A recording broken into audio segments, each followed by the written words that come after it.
Hi friends, welcome to KS മെൻറ്റോ. നമ്മൾ ഇന്നത്തെ ക്ലാസ്സിൽ പഠിക്കാൻ പോകുന്നത് ഇന്ത്യൻ ഭരണഘടനയിൽ തന്നെ വളരെ ഇമ്പോർട്ടൻ്റ് ആയിട്ടുള്ള ഒരു ടോപ്പിക്കാണ്. എന്താണ് ടോപ്പിക്? ഭരണഘടനാ ഭേദഗതി.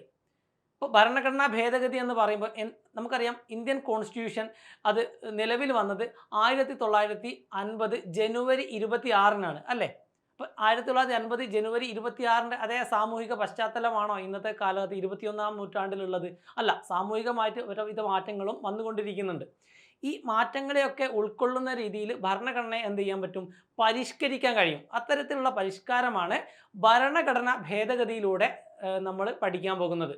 ഓക്കെ, അപ്പം ഭരണഘടന ഒരുപാട് തവണ ഭേദഗതി വരുത്തിയിട്ടുണ്ട്. ഏറ്റവും അവസാനമായിട്ട് 106-ാമത്തെ ഭരണഘടനാ ഭേദഗതിയാണ് നമുക്ക് മുന്നിലുള്ളത് അല്ലേ?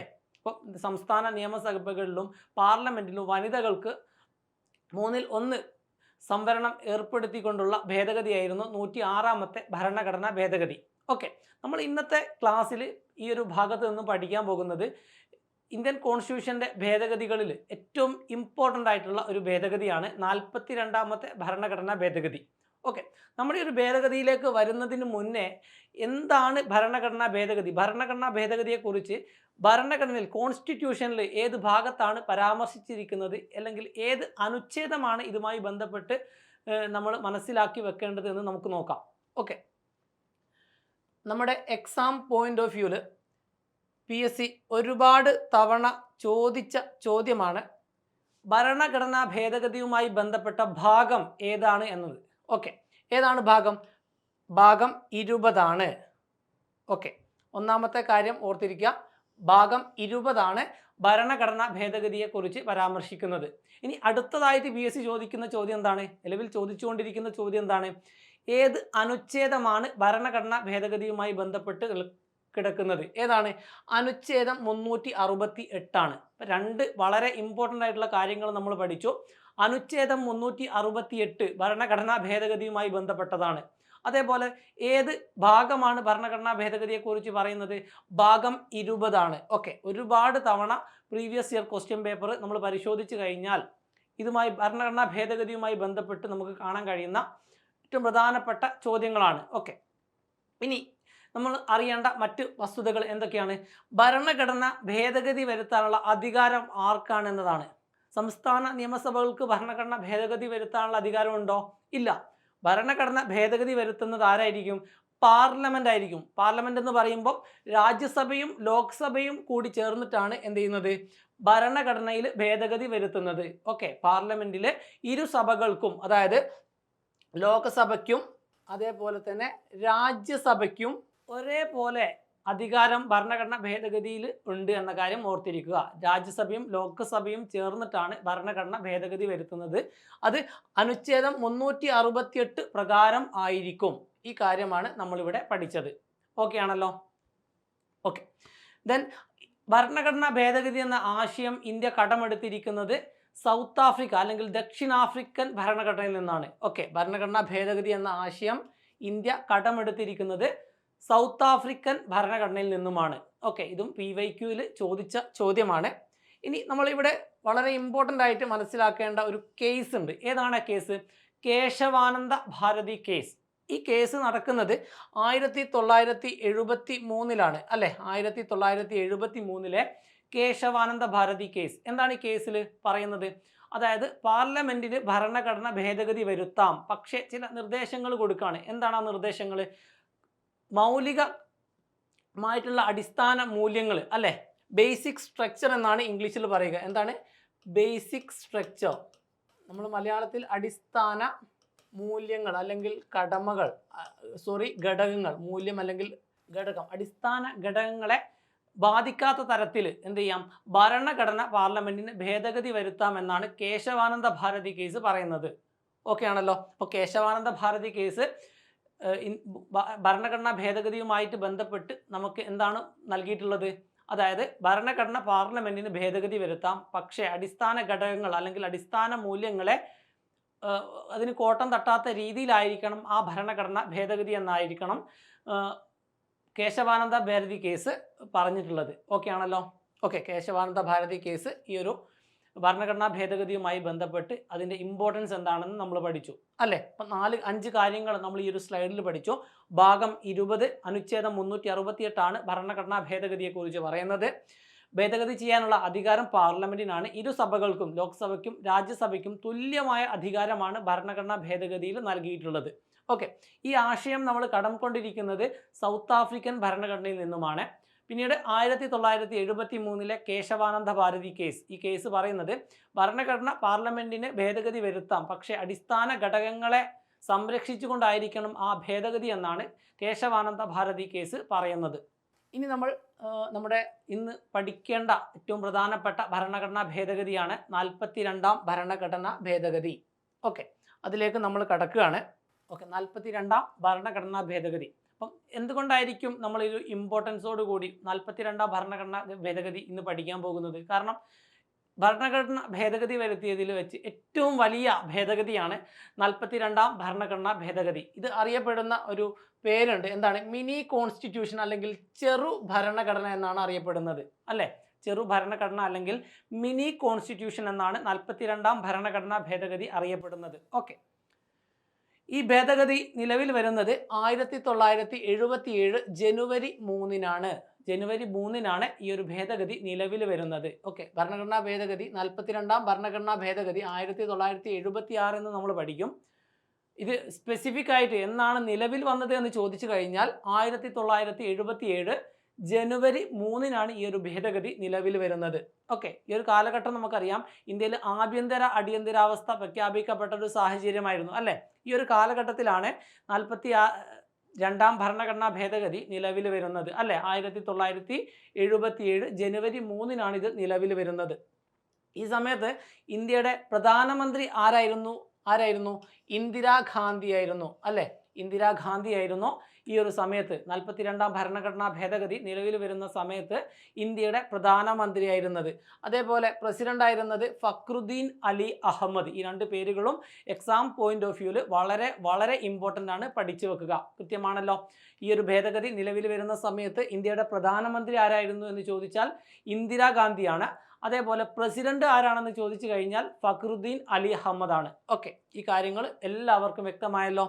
ഇനി നമ്മൾ എന്തൊക്കെ മാറ്റങ്ങളാണ് ഭരണഘടനയിൽ 42ാം ഭരണഘടനാ ഭേദഗതിയിലൂടെ വന്നിട്ടുള്ളത് എന്നത് നമ്മൾ നോക്കാം അല്ലെ. ഒരുപാട് കാര്യങ്ങളിൽ അതായത് കൂട്ടിച്ചേർക്കലുകൾ ഭരണഘടനയിൽ വരുത്തിയിട്ടുണ്ട് അല്ലേ. അപ്പം അതിൽ വളരെ വളരെ ഇമ്പോർട്ടൻ്റ് ആയിട്ടുള്ള ഒരു കൂട്ടിച്ചേർക്കലാണ് ഭരണഘടനയുടെ ആമുഖം ഭേദഗതി ചെയ്ത ഏക ഭരണഘടനാ ഭേദഗതിയാണ് അല്ലേ. ഭരണഘടനയുടെ ആമുഖം അല്ലെങ്കിൽ പ്രിയാമ്പിൾ എന്ന് നമ്മൾ പറയും. ആമുഖത്തിന് നമ്മൾ എന്ത് പറയും? പ്രിയാമ്പിൾ. ഭേദഗതി വരുത്തിയ ഏക ഭേദഗതിയാണ് 42ാം ഭരണഘടനാ ഭേദഗതി അല്ലെ. പ്രിയാമ്പിളിൽ മാറ്റം വന്നു. എന്തൊക്കെ മാറ്റങ്ങളാണ് പ്രിയാമ്പിളിൽ വന്നിട്ടുള്ളത്? 3 വാക്കുകൾ പ്രിയാമ്പിളിലേക്ക് കൂട്ടിച്ചേർത്ത്. ഏതൊക്കെയാണ് ആ വാക്ക്? സ്ഥിതി സമത്വം, ഇംഗ്ലീഷിൽ അതിനെ സോഷ്യലിസം എന്ന് പറയും, സോഷ്യലിസ്റ്റ്. അതേപോലെ മതേതരത്വം, സെക്യുലർ എന്നാണ് നമ്മൾ ഇംഗ്ലീഷിൽ പറയുക. അതേപോലെ അഖണ്ഡത, ഇൻ്റഗ്രിറ്റി അല്ലേ. Socialist, secular, integrity. മലയാളത്തിൽ പറയുമ്പോൾ സ്ഥിതി സമത്വം, മതേതരത്വം, അഖണ്ഡത അല്ലെങ്കിൽ സമഗ്രത. ഈ 3 വാക്കുകൾ ആമുഖത്തിലേക്ക് കൂട്ടിച്ചേർത്തു അല്ലേ. അപ്പോൾ നമ്മളിവിടെ പഠിച്ചത് ഭരണഘടനയിൽ ആമുഖം ഭേദഗതി വരുത്തിയ ഏക ഭരണഘടനാ ഭേദഗതിയാണ് 42ാമത്തെ ഭരണഘടനാ ഭേദഗതി. ആമുഖത്തിൽ 3 വാക്കുകൾ കൂട്ടിച്ചേർത്തു. എന്തൊക്കെയാണ്? സ്ഥിതി സമത്വം, മതേതരത്വം, അതേപോലെ അഖണ്ഡത. ഓക്കെ, നേരത്തെ ഭരണഘടന നിലവിൽ വരുന്ന സമയത്ത് ഉണ്ടായിരുന്നത് സോവറിൻ പരമാധികാരം അല്ലെ. സോവറിൻ ഡെമോക്രാറ്റിക് റിപ്പബ്ലിക് എന്നായിരുന്നു. റിപ്പബ്ലിക് എന്നായിരുന്നു ഉണ്ടായിരുന്നത്. ഭരണഘടന നിലവിൽ വരുന്ന 1950 സോവറിൻ ഡെമോക്രാറ്റിക് റിപ്പബ്ലിക് എന്നായിരുന്നു. സോവറിൻ എന്ന് പറഞ്ഞാൽ പരമാധികാര ജനാധിപത്യ റിപ്പബ്ലിക് എന്നായിരുന്നു ഭരണഘടന നിലവിൽ വരുന്ന സമയത്തുണ്ടായിരുന്നത്. പിന്നീട് 42ാം ഭരണഘടനാ ഭേദഗതിയിലൂടെ 2 വാക്കുകൾ കൂട്ടിച്ചേർത്തു. ഏതൊക്കെയാണ്? സോഷ്യലിസ്റ്റ് അല്ലെ. സോഷ്യലിസ്റ്റ് എന്ന് പറഞ്ഞാൽ സ്ഥിതി സമത്വം, സോവറിൻ സോഷ്യലിസ്റ്റ്. ദെൻ സെക്യുലർ മതേതരത്വം. ഇപ്പം 2 വാക്കുകൾ ആമുഖത്തിൽ കൂട്ടിച്ചേർത്തത് 42ാം ഭരണഘടനാ ഭേദഗതിയിലൂടെയാണ്. ഏതൊക്കെയാണ്? Sovereign, socialist, secular, democratic republic. നിലവിൽ അങ്ങനെയാണുള്ളത്. ഇപ്പം ഭരണഘടന നിലവിൽ വരുന്ന സമയത്ത് സോവറിൻ, ഡെമോക്രാറ്റിക് റിപ്പബ്ലിക് അല്ലെങ്കിൽ പരമാധികാര ജനാധിപത്യ റിപ്പബ്ലിക് എന്നായിരുന്നു ഉണ്ടായിരുന്നത്.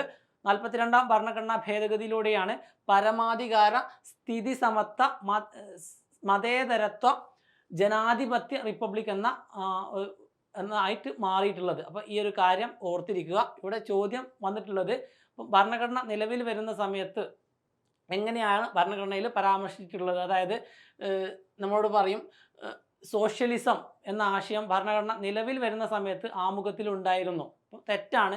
സോഷ്യലിസം എന്ന ഒരു വാക്ക് ആമുഖത്തിൽ കൂട്ടിച്ചേർത്തിട്ടുള്ളത് 42ാം ഭരണഘടനാ ഭേദഗതി നിയമത്തിലൂടെയാണ് എന്ന കാര്യം ഓർത്തിരിക്കുക. അതേപോലെ തന്നെ അഖണ്ഡത എന്ന വാക്കും ആമുഖത്തിലേക്ക് കൂട്ടിച്ചേർത്തു അല്ലേ. അപ്പം ഇന്ത്യയുടെ ഐക്യവും അഖണ്ഡതയും എന്നാണ് നിലവിലുള്ളത് അല്ലേ.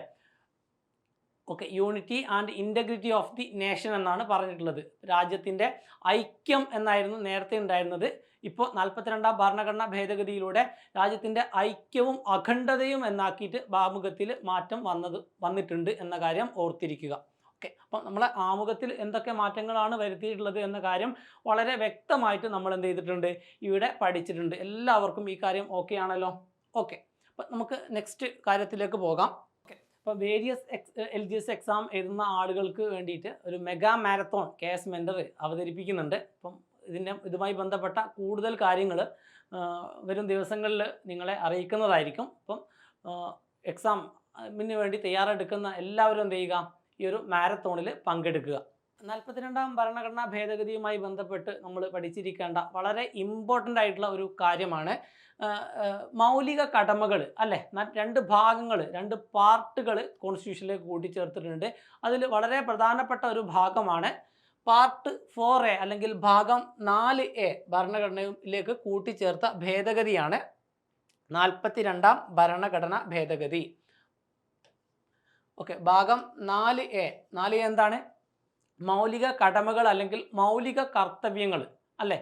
ഇപ്പം മൗലിക കടമകൾ ഭരണഘടനയിലേക്ക് കൂട്ടിച്ചേർത്ത ഭേദഗതി ഏതാണ് എന്ന് ചോദിച്ചിട്ടുണ്ട് PSC. ഏതാണ് ആ ഭേദഗതി?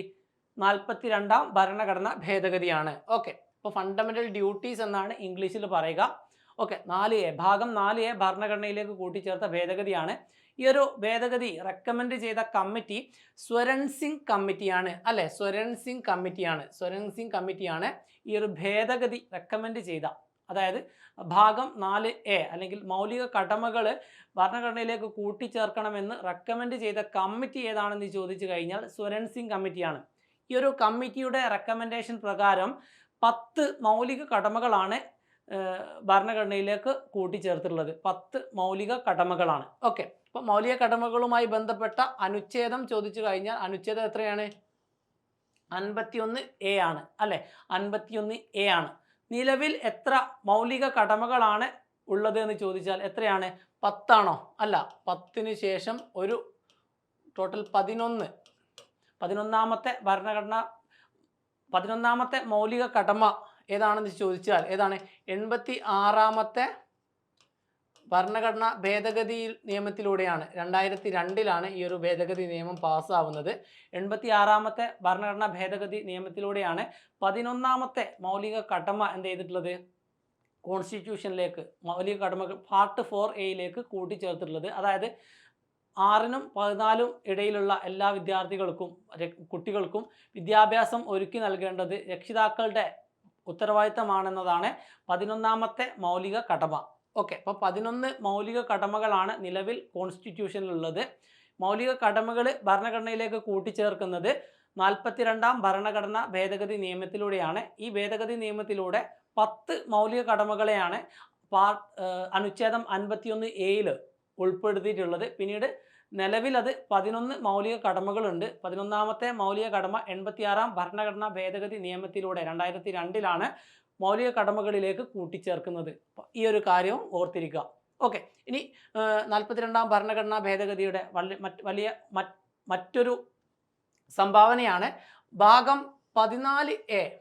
ഓക്കെ, ഭാഗം 14A. 14A എന്താണ്? ട്രൈബ്യൂണലുകൾ അല്ലെ. ട്രൈബ്യൂണലുകൾ കോൺസ്റ്റിറ്റ്യൂഷനിലേക്ക് കൂട്ടിച്ചേർത്തു അല്ലേ, ട്രൈബ്യൂണൽസ്. ഇപ്പം 2 തരത്തിലുള്ള ട്രൈബ്യൂണൽസ് ഉണ്ട്. അതായത് അഡ്മിനിസ്ട്രേറ്റീവ് ട്രൈബ്യൂണലാണ് ഒന്നാമത്തെ കാര്യം. ഏതാണ്? അനുച്ഛേദം 323A അഡ്മിനിസ്ട്രേറ്റീവ് ട്രൈബ്യൂണൽസിനെ കുറിച്ച് പറയുന്നത്. ഓക്കെ, അഡ്മിനിസ്ട്രേറ്റീവ് ട്രൈബ്യൂണൽ ആർട്ടിക്കിൾ ചോദിച്ചിട്ടുണ്ട്. ആർട്ടിക്കിൾ ഏതാണ്? അനുച്ഛേദം ഏതാണ്? 323A ആണ്. ഇനി പാർട്ട് ചോദിച്ചു കഴിഞ്ഞാൽ 14A അല്ലെങ്കിൽ ഭാഗം 14A അനുച്ഛേദം 323A ആണ് അഡ്മിനിസ്ട്രേറ്റീവ് ട്രൈബ്യൂണൽസിനെ കുറിച്ച് പറയുന്നത്. ഓക്കെ, കേന്ദ്ര സംസ്ഥാന തദ്ദേശ സ്വയംഭരണ സ്ഥാപനങ്ങളിൽ പൊതു നിയമനങ്ങളിലെ തർക്ക പരിഹാരത്തിനും ജീവനക്കാരുടെ സർവീസ് സംബന്ധമായുള്ള തർക്ക പരിഹാരത്തിനുമായിട്ടാണ് അഡ്മിനിസ്ട്രേറ്റീവ് ട്രൈബ്യൂണൽ എന്ത് ചെയ്തിട്ടുള്ളത്? രൂപീകരിച്ചിട്ടുള്ളത് എന്ന കാര്യം ഓർത്തിരിക്കുക. ഇത് അഡ്മിനിസ്ട്രേറ്റീവ് ട്രൈബ്യൂണലുമായി ബന്ധപ്പെട്ട അനുച്ഛേദം 323A ആണ്. ഇനി 323B എന്താണ്?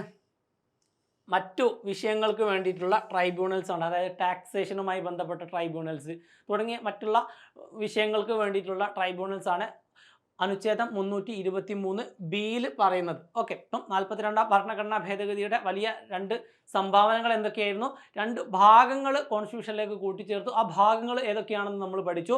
ഭാഗം 4A മൗലിക കടമകൾ ആണ്. മറ്റൊരു ഭാഗം ഏതാണ്? ഭാഗം 14A ട്രൈബ്യൂണലുകളാണ്. ഓക്കെ, 323A 323B അനുച്ഛേദങ്ങളാണ് ട്രൈബ്യൂണൽസിനെ കുറിച്ച് പറയുന്നത്. 323A അനുച്ഛേദം പറയുന്നത് അഡ്മിനിസ്ട്രേറ്റീവ് ട്രൈബ്യൂണൽ ആണ്. 323B പറയുന്നത് എന്താണ്? മറ്റു വിഷയങ്ങൾക്ക് വേണ്ടിയിട്ടുള്ള ട്രൈബ്യൂണൽസ് ആണ്. ഓക്കെ, ഈ കാര്യങ്ങൾ എല്ലാവർക്കും വ്യക്തമായല്ലോ. ഓക്കെ, ഇനി നമ്മൾ അടുത്തതായിട്ട് നോക്കുന്നത് നമ്മുടെ 42ാം ഭരണഘടനാ ഭേദഗതിയുടെ മറ്റൊരു വലിയ സംഭാവനയാണ് മാർഗനിർദ്ദേശക തത്വങ്ങൾ അല്ലേ, directive principles of state policy. Article അനുച്ഛേദം ചോദിച്ചു കഴിഞ്ഞാൽ മാർഗനിർദ്ദേശക തത്വങ്ങളെക്കുറിച്ചുള്ള അതുമായി ബന്ധപ്പെട്ട അനുച്ഛേദം ഏതാണ്?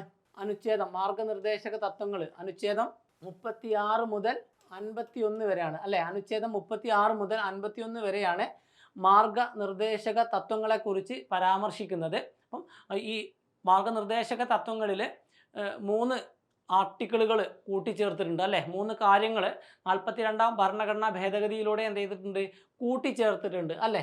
അപ്പം മാർഗനിർദ്ദേശക തത്വങ്ങൾ എന്ന് പറഞ്ഞാൽ ഒരു വെൽഫെയർ സ്റ്റേറ്റിന് വേണ്ടിയിട്ടുള്ള, അത് ഉണ്ടാക്കിയെടുക്കാൻ വേണ്ടിയിട്ടുള്ള ചില നിർദ്ദേശങ്ങൾ അല്ലേ ഗവൺമെൻറ്റിന് കൊടുക്കുകയാണ് ചെയ്യുന്നത് അല്ലേ. അപ്പം വെൽഫെയർ സ്റ്റേറ്റ് കൺസെപ്റ്റാണ് മാർഗനിർദ്ദേശക തത്വങ്ങൾ എന്നതുകൊണ്ട് ഉദ്ദേശിക്കുന്നത്. ഇപ്പം മാർഗനിർദ്ദേശക തത്വങ്ങളിൽ 3 ആർട്ടിക്കിളുകൾ ഏതൊക്കെയാണ്? 39A, അതേപോലെ 43 അനുച്ഛേദം 43A, അതേപോലെ തന്നെ അനുച്ഛേദം 48A. ഇപ്പം 3 അനുച്ഛേദങ്ങളാണ് കൂട്ടിച്ചേർത്തുള്ളത്. ഏതൊക്കെയാണ്? അനുച്ഛേദം 39A. എന്താണ് 39A പറയുന്നത്? തുല്യനീതിയും പാവപ്പെട്ട വ്യക്തികൾക്ക് എന്ത് ചെയ്യുക? സൗജന്യ നിയമസഹായവും ഉറപ്പുവരുത്തണം എന്നതാണ് 39A പറയുന്നത്. ഓക്കെ, അനുച്ഛേദം 39 എന്താണ്? തുല്യനീതിയും ഈക്വൽ ജസ്റ്റിസ് എന്നാണ് പറയുക. അതേപോലെ തന്നെ പാവപ്പെട്ട ആളുകൾക്ക് എന്ത് ചെയ്യുക? സൗജന്യ നിയമസഹായം അല്ലെങ്കിൽ ഫ്രീ ലീഗൽ എയ്ഡ് എന്നാണ് പറയുന്നത്. ഓക്കെ, അത് ഉറപ്പുവരുത്തുക എന്നതാണ് 39A പറയുന്നത്. ദെൻ 43A എന്താണ് പറയുന്നത്? അനുച്ഛേദം 43A വ്യവസായ സംരംഭങ്ങളിലെ മാനേജ്മെൻറ്റിൽ തൊഴിലാളികളുടെ പങ്കാളിത്തം ഉറപ്പുവരുത്തേണ്ടതാണ്. ഓക്കെ, ഇനി 48A പറയുന്നത് പരിസ്ഥിതി സംരക്ഷണവും മെച്ചപ്പെടുത്തലും വന്യജീവികളുടെയും സംരക്ഷണം ഉറപ്പുവരുത്തേണ്ടതാണ്. ഈ 3 കാര്യങ്ങളാണ് മാർഗനിർദ്ദേശക തത്വങ്ങളിൽ 42ാം ഭരണഘടനാ ഭേദഗതിയിലൂടെ എന്ത് ചെയ്തിട്ടുള്ളത്? കൂട്ടിച്ചേർക്കലുകൾ നടത്തിയിട്ടുള്ളത്. ഈ കാര്യങ്ങൾ എല്ലാവരും മറക്കാതെ പഠിച്ചു വെക്കുക. PSC ചോദ്യം ആയിട്ട് ഈ ഒരു മേഖലയിൽ നിന്നും വന്നിട്ടുണ്ട്. ഓക്കെ, ഒരുപാട് ചോദ്യങ്ങൾ മാർഗനിർദ്ദേശക തത്വങ്ങളുമായി ബന്ധപ്പെട്ട് 42ാം ഭരണഘടനാ ഭേദഗതിയുമായി കൂട്ടിച്ചേർത്തുകൊണ്ട് PSC ചോദ്യങ്ങളായിട്ട് ചോദിച്ചിട്ടുണ്ട്. അപ്പോൾ ഈ കാര്യങ്ങൾ എന്ത് ചെയ്യുക? എല്ലാവരും കൃത്യമായി പഠിച്ചു വെക്കുക. ഇനി നമുക്ക് അടുത്തതായിട്ട് നോക്കേണ്ടത് സംസ്ഥാന ലിസ്റ്റിൽ നിന്നും 5 വിഷയങ്ങളെ കൺകറന്റ് ലിസ്റ്റിലേക്ക് മാറ്റിയ ഭരണഘടനാ ഭേദഗതിയാണ് 42ാം ഭരണഘടനാ ഭേദഗതി. എന്താണ് സംസ്ഥാന ലിസ്റ്റ്, അതേപോലെ തന്നെ കൺകറന്റ് ലിസ്റ്റ് എന്നൊക്കെ പറഞ്ഞാൽ? അതായത് പട്ടിക 7ാം പട്ടികയിലാണ് ലിസ്റ്റുകളെ കുറിച്ച് പരാമർശിക്കുന്നത്. 3 തരത്തിലുള്ള ലിസ്റ്റുകൾ. ഏതൊക്കെയാണ് ആ ലിസ്റ്റുകൾ? സംസ്ഥാന ലിസ്റ്റ് ഉണ്ട്, കേന്ദ്ര ലിസ്റ്റ് ഉണ്ട്, കൺകറന്റ് ലിസ്റ്റ് ഉണ്ട്. സംസ്ഥാന ലിസ്റ്റിൽപ്പെട്ട വിഷയങ്ങളിൽ നിയമനിർമ്മാണത്തിനുള്ള പൂർണ്ണ അധികാരം സംസ്ഥാന സർക്കാരുകൾക്കാണ്. കേന്ദ്ര ലിസ്റ്റിൽപ്പെട്ട വിഷയങ്ങളിൽ നിയമനിർമ്മാണം നടത്താനുള്ള അധികാരം കേന്ദ്ര സർക്കാരിനാണ് അല്ലെങ്കിൽ പാർലമെൻറ്റിനാണ്. കൺകറന്റ് ലിസ്റ്റിൽപ്പെട്ട വിഷയങ്ങളിൽ നിയമനിർമ്മാണം നടത്താൻ സംസ്ഥാന സർക്കാരുകൾക്കും കേന്ദ്ര സർക്കാരുകൾക്കും അധികാരമുണ്ടായിരിക്കും. ഓക്കെ, ഇവിടെ 42ാം ഭരണഘടനാ ഭേദഗതിയിൽ എന്താണ് പറയുന്നത്? സംസ്ഥാന ലിസ്റ്റിൽ, അതായത് സംസ്ഥാനങ്ങൾക്ക് നിയമനിർമ്മാണത്തിനുള്ള അധികാരമുള്ള 5 വിഷയങ്ങൾ അതിൻ്റെ അധികാര പരിധി കേന്ദ്രത്തിനും കൂടി കൊടുക്കുകയാണ് അല്ലേ. അതിനെ കേന്ദ്ര ലിസ്റ്റ്, അതായത് കൺകറന്റ് ലിസ്റ്റിലേക്ക് മാറ്റിയതാണ് അല്ലേ. സംസ്ഥാന ലിസ്റ്റിൽപ്പെട്ട വിഷയങ്ങളിൽ 5 വിഷയങ്ങൾ അല്ലേ, 5 വിഷയങ്ങൾക്ക് നിയമനിർമ്മാണം നടത്താൻ സംസ്ഥാനങ്ങൾക്കും കേന്ദ്രത്തിനും തുല്യമായിട്ട് അധികാരം നൽകുന്ന കൺകറന്റ് ലിസ്റ്റിലേക്ക് എന്ത് ചെയ്തു? അവയെ മാറ്റിയിട്ടുണ്ട്. ആ വിഷയങ്ങൾ ഏതൊക്കെയാണ്? 5 വിഷയങ്ങൾ പറയുന്നുണ്ട്. ഏതൊക്കെയാണ്?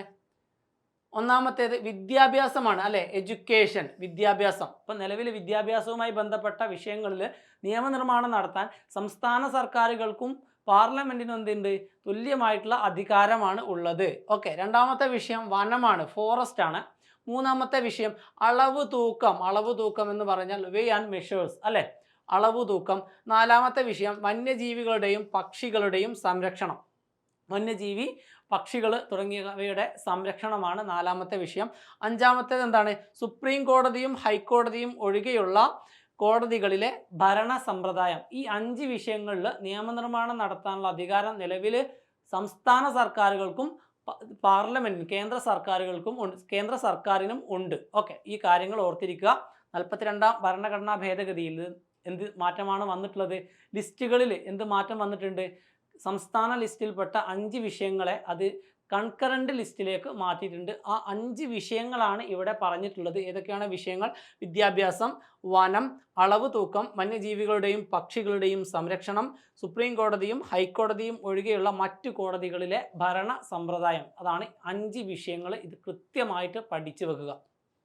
ഡിസംബർ മാസത്തിൽ 10th പ്രിലിംസ് എഴുതുന്ന ഉദ്യോഗാർത്ഥികൾക്കായിട്ട് KS mentor free all Kerala mock test സംഘടിപ്പിക്കുന്നുണ്ട്. ഡിസംബർ മാസം 13, 14, 15 തീയതികളിലായിട്ടാണ് ഈ ഒരു മോക്ക് ടെസ്റ്റ് കണ്ടക്ട് ചെയ്യുന്നത്. അപ്പം ജോയിൻ ചെയ്യാൻ താല്പര്യമുള്ള ആളുകൾ എന്ത് ചെയ്യുക? ഈ ഒരു മോക്ക് ടെസ്റ്റിൽ പങ്കെടുക്കുക. ഇനിയിപ്പം ജോയിൻ ചെയ്യാൻ ബുദ്ധിമുട്ടുള്ള ആളുകൾക്ക് എന്ത് ചെയ്യാം? ഫ്രീ മോക്ക് ടെസ്റ്റ് അറ്റൻഡ് ചെയ്യാവുന്നതാണ്. താഴെ കാണുന്ന കോൺടാക്ട് നമ്പറിൽ നിങ്ങൾക്ക് ബന്ധപ്പെടാവുന്നതാണ്.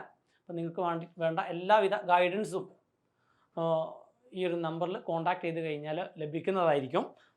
42ാം ഭരണഘടനാ ഭേദഗതിയെക്കുറിച്ച് നമ്മൾ ഒരുപാട് കാര്യങ്ങൾ പഠിച്ചു അല്ലേ. ഇനി നമ്മൾ മനസ്സിലാക്കേണ്ട മറ്റു 3 കാര്യങ്ങൾ കൂടിയുണ്ട്. എന്തൊക്കെയാണത്?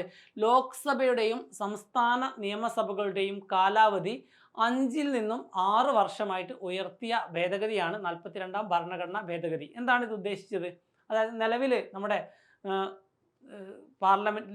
സംസ്ഥാന നിയമസഭകളെയും അതേപോലെ തന്നെ പാർലമെൻറ്റിൻ്റെയും, അതായത് ലോക്സഭ, പാർലമെൻറ്റ് എന്ന് പറയാൻ പറ്റില്ല, ലോക്സഭയുടെ കാലാവധി എത്രയാണ്? നിലവിൽ ലോക്സഭയുടെ കാലാവധി എത്രയാണ്? 5 വർഷമാണ് അല്ലേ. ലോക്സഭയുടെ കാലാവധി എത്രയാണ്? 5 വർഷമാണ്. 5 വർഷമാണ്. അതേപോലെ തന്നെ സംസ്ഥാന നിയമസഭകളുടെയും കാലാവധി എത്രയാണ്? 5 വർഷമാണ് അല്ലേ. 5 വർഷമാണ്. അപ്പം 42ാം ഭരണഘടനാ ഭേദഗതിയിലൂടെ 5 നിന്നും 6 വർഷമായിട്ട് ഈ ഒരു കാലാവധി ഉയർത്തിയിട്ടുണ്ടായിരുന്നു. പിന്നീട് 1978 44ാമത്തെ ഭരണഘടനാ ഭേദഗതിയിലൂടെയാണ് ഈ 6 നിന്നും വീണ്ടും 5 വർഷമായിട്ട് എന്ത് ചെയ്തത്?